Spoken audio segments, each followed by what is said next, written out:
सभी को सुप्रभात। मैं शिषपाल में सामान्य हिंदी के अंतर्गत हम पढ़ रहे थे अनिवार्य गद्य पद्य संग्रह, जिसमें हम पढ़ रहे थे श्री मंगल सिंह सुमन की रचना जल रहे हैं दीप जलती है जवानी, जल रहे हैं दीप जलती है जवानी के अंतर्गत कवि ने बताया था कि जो आज हम दीपावली मना रहे हैं उसके संदर्भ में कवि ने जो परंपरागत राम कथा है उसके हिसाब से हम दीपावली मना रहे हैं, उसके बारे में कवि ने यहाँ बताया। प्रगतिशील दृष्टिकोण कवि का है, इस पर नया रूप देने का प्रयास किया है। प्रगतिशील दृष्टिकोण है श्री मंगल सिंह सुमन का, यहाँ नया रूप देने का प्रयास किया है। कवि प्रारंभ में कहा है कि तुम जिस दिन को दीपावली का नाम लेकर त्योहार मनाते हो, आपने जिस दिन दीपावली का नाम लेकर क्या मनाते हैं, त्योहार मनाते हैं, यह प्रथा कोई नई नहीं है, ये तो हम सदैव से मनाते आए हैं। तो क्या बताया, जिन शोषक और अत्याचार अंधकार का दूर होने की खुशी में दीप जलाकर मनाई जाती है कि रावण अत्याचारी था, शोषण करता था, इसलिए हम शोषण और अत्याचारी से हमारा छुटकारा मिल चुका है, इसलिए हम क्या मनाते हैं, दीपावली मनाते हैं। तो कवि ने बताया कि आज भी क्या है, आज उसी प्रकार शोषण भी है, अत्याचार भी है, वो अमावस्या रूपी काली छाया आज भी सभी पर छाई हुई है। इसी पीड़ा शोक निराशा का जो वातावरण है वो व्याप्त है, फिर दीपावली कैसी। देखो अपने को सोचने के लिए प्रगतिशील कवि श्री मंगल सिंह सुमन ने बताया है कि जिसे तुम कहकर मनाते हो दीपावली, ये प्रथा नहीं है नूतन। कहते हैं ये दीपावली मनाने की जो परंपरा है वो आज की नहीं है, ये तो परंपरा काफी समय की है। हम मनाते हैं दीपावली, लेकिन इसका उद्देश्य ध्येय क्या था? इसका ध्येय ये था कि रावण था अत्याचारी, उसने अत्याचार किया, शोषण किया, उसका अंत हुआ, हमारे अंदर खुशी व्याप्त हुई। एक अहंकार को पराजित कर श्री राम ने एक सत्य, एक राम राज्य की कल्पना की।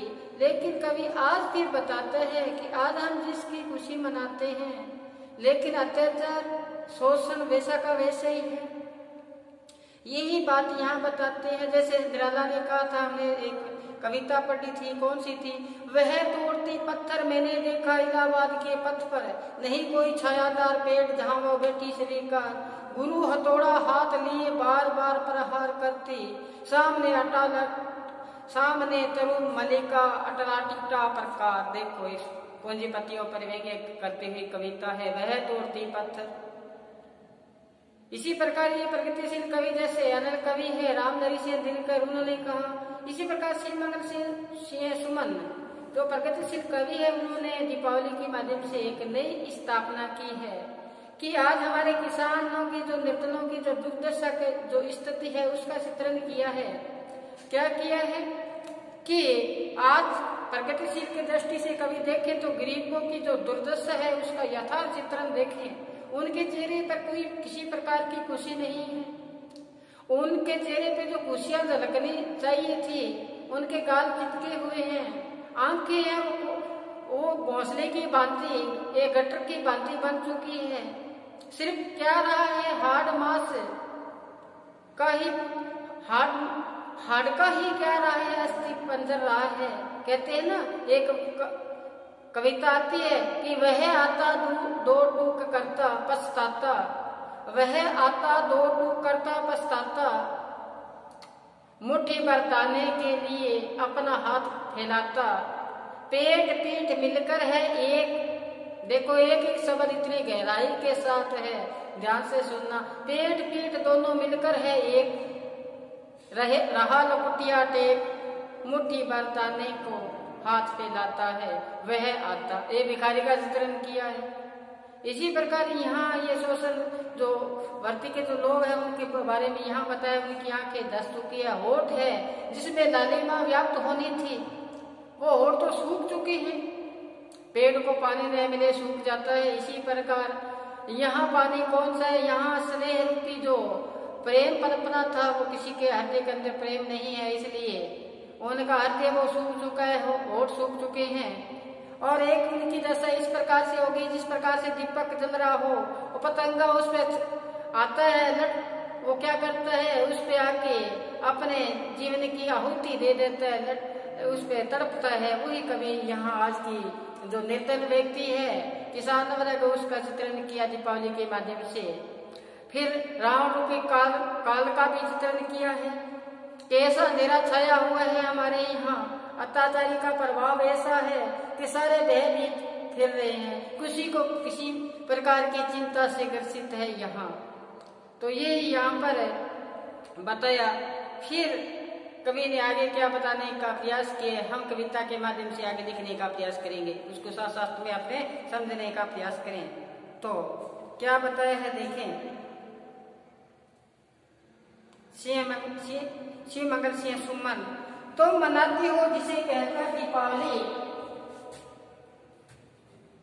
तुम मनाते हो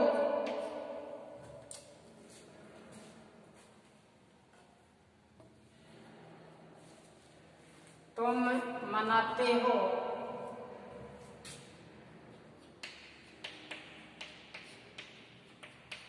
जिसे कहकर दीपावली, जिसे कहकर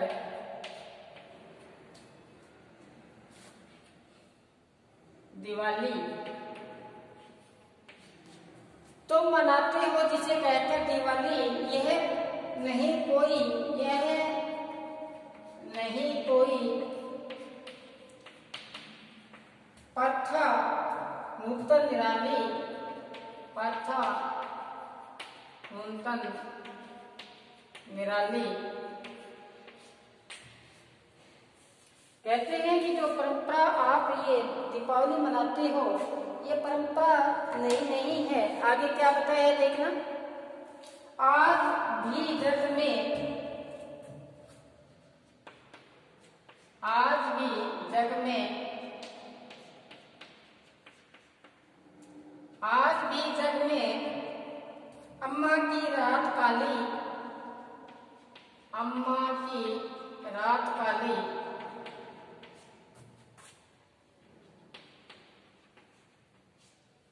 आज भी जग में अम्मा की रात काली, स्नेह से नव,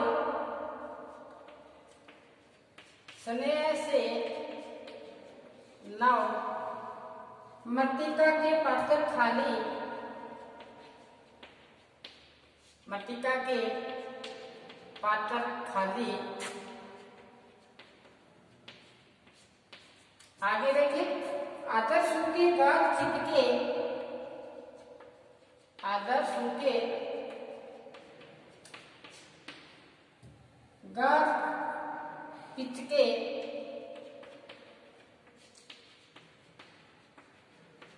गाल पिचके, दीन कोटरलीन आंखें, दीन कोटरलीन आंखें।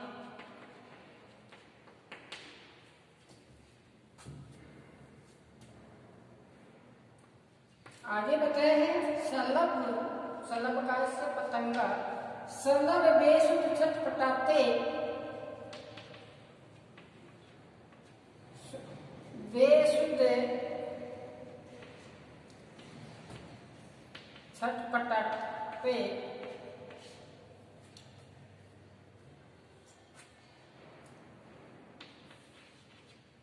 यह कलीन,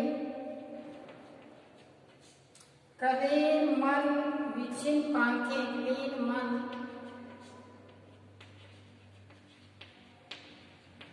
पांखे। आगे देखो। दर बेदर फैली बदबू, दर बेदर फैली बदबू बदबू। फिर बताया है उग रही कीटाणु की फसल, उग रही कीटाणु की फसल, फसल खो गई मानव हृदय सरसता और जीने जीवन का तरसता। तो कवि ने क्या बताया है, देखें कवि बताया है कि आज का जो वातावरण है वो दम घोटू वातावरण है, घोटनता व्याप्त है हर जगह। इसलिए सभी के क्या है, होठ सूख चुके हैं, गाल पिचके हुए हैं, आंखें हैं वो दीनता लिए हुए हैं। आंखें क्या लिए हुए हैं, दीनता, दीनता ली हुई आंखें हैं। और कोटल यानी कि आंखें एक पक्षी के घोंसले की भांति बन चुकी है या गड्ढे की भांति बन चुकी है।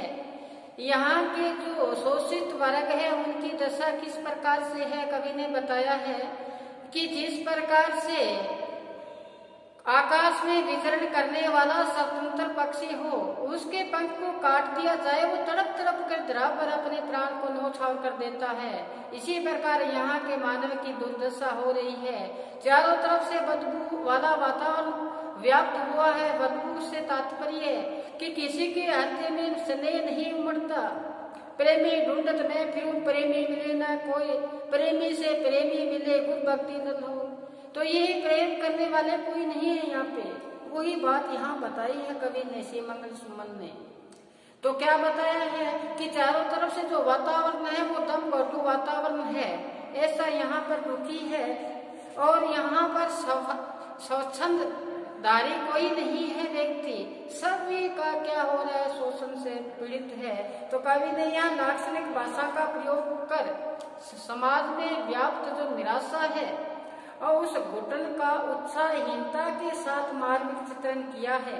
दीपावली को कवि ने उल्लास और समृद्धि का प्रतीक मानकर देश की जो सच्ची दीपावली मनाने जाने की अपेक्षा कर रहे कि आज हम अगर दीपावली मनाए तो कौन सी मनाए, सच्ची दीपावली मनाए। जैसे कामायनी में कहा है, मनु को कहते हैं कि औरों को हंसते देखो मनु हंसो और सुख पाओ, अपने सुख को विस्तृत कर लो, सभी को सुखी बनाओ। ऐसा वातावरण जब उपस्थित होगा तो बताया है कि ऐसा हो कि औरों को हंसते देखो मनु हंसो सुख पाओ, सभी को क्या है कि अपने सुख को विस्तृत कर लो, सभी को सुखी बनाओ। ऐसा वातावरण हो कि सभी सुखी हो। ऐसी दीपावली मनाने का यहाँ पे बताया है कि सभी हंसते हो, कोई व्यक्ति हंस रहा हो, हम सामने से मिल जाए तो हमारे एक ऐसी नई ऊर्जा का संचार होता है जिससे हमारे चेहरे पे क्या आ जाते हैं, रौनक आ जाते हैं। वही बात यहाँ बताने का प्रयास किया है कि जिस परंपरा को हम मना रहे हैं वो परंपरा तो पुरानी परंपरा है, उसी को हम मना रहे हैं। लेकिन आज की जो दुर्दशा है उस पर विचार करें कि देखो गरीबी है, गरीबी पर चर्चा सभी कर लेते हैं, लेकिन किसी को ये पता नहीं है कि आज गरीब व्यक्ति के झोंपड़े में चूल्हा जला या नहीं जला। अगर चूल्हा जला तो उस पर कोई भोजन बना या नहीं बना, इस बात पर कोई क्या है, उस बात पर कोई गहराई के साथ नहीं जाता। हम क्या करते हैं, हम एक एक पत्थर चुनकर बहुत बड़ा क्या बना लेते हैं, घर बना लेते हैं या बड़ा आलीशान बिल्डिंग बना लेते हैं एक एक पत्थर चुनकर। और फिर हम क्या करते हैं, एक एक पत्थर को उसको सजाते हैं, ऊपर कंगूरा भी तैयार कर देते हैं ऊंचा सा। जब प्लास्टर होने लगता है सारा क्या पड़ता है, गठिया पेट में क्या मिट्टी में मिल जाता है। ऐसा क्यों होता है कि हमारे जो विश्वासी रूपी नींव है वो क्या है, वो मजबूत नहीं है, हम किसी का विश्वास जीत ही नहीं पाए। तभी तो कहते हैं ना, गरीबी है कि खुली किताब की भांति है, जिसे कोई कुछ तो पढ़ लेता है, कुछ पेज को आगे पलट लेता है, कुछ चित्र देख लेता है, तो क्या करता है, ऐसे जो बुद्धिमान होते हैं वो तो पढ़ लेते हैं, कुछ ऐसे भी होते हैं और चित्र को देख लेते हैं, फिर उसी गरीबी रूपी किताब को क्या कहाँ रख देते हैं, सजा के वापिस रख देते हैं। जो समस्या थी यथावत पहले ही बनी थी वैसी की वैसी बनी हुई है। वही बात यार श्रीमंगल सुमन दीपावली के माध्यम से हमें एक प्रगतिशील कवि है वो हमें बताना चाहते हैं कि कैसे दुर्दशा है। फिर आगे कवि ने क्या बताया है, देखो कवि ने आगे बताया, यहाँ लिखने का हम प्रयास करते हैं। कवि ने बताया है कि आगे युगों पहले एक दिन, युगों पहले एक दिन, पहले एक दिन, युगों पहले एक दिन यूं ही अंधेरा हो गया था, यूं ही अंधेरा हो गया था। सूर्य सने तारे, सूर्य सने तारे छिपे सहसा, छिपे सहसा, सवेरा खो गया था, सवेरा खो गया था।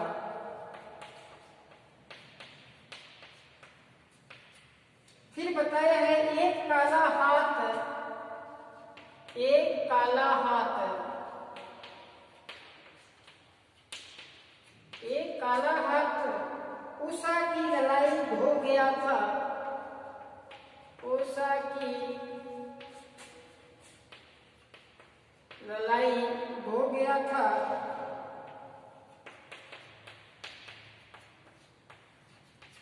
आगे देखिए, गरज यह जो, गरज यह जो कुछ न होना चाहिए, गरज यह जो कुछ न होना चाहिए,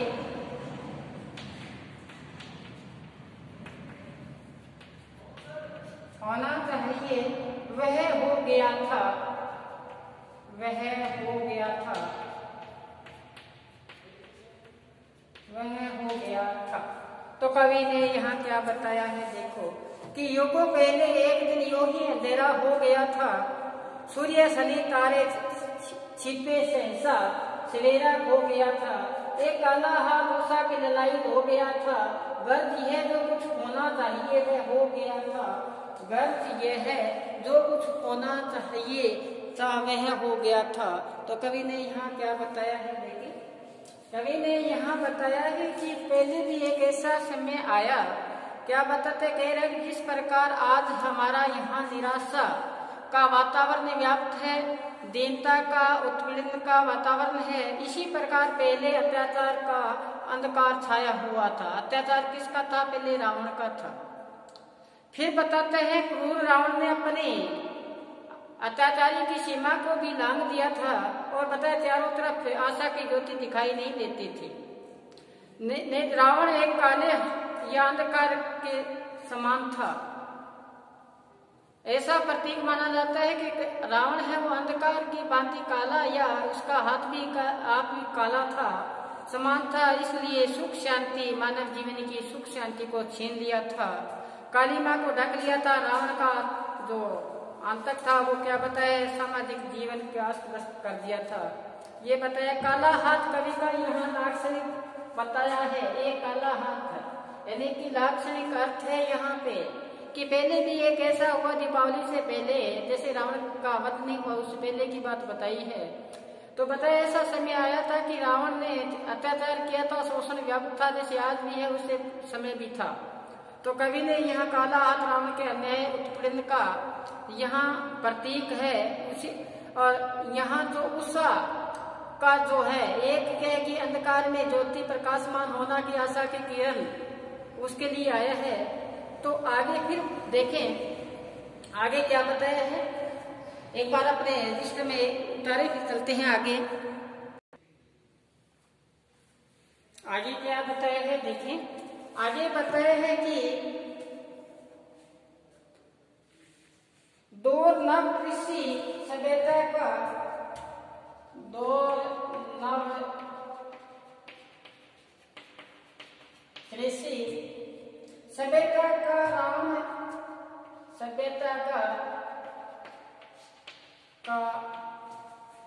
राम बनकर रम रहा था, राम बनकर रम रहा था,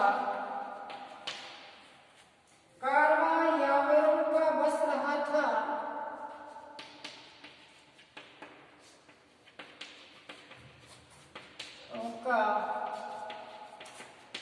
रहा था, जम रहा था। आगे, झोंपड़ी में ज्योति जीवन का, झोंपड़ों में ज्योति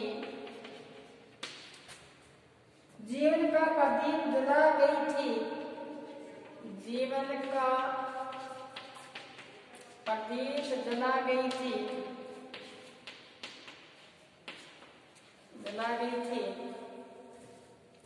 दरा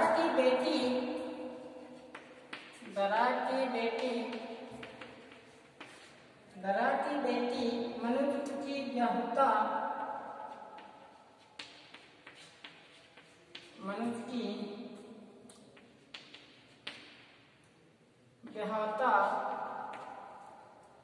बन आ गई थी।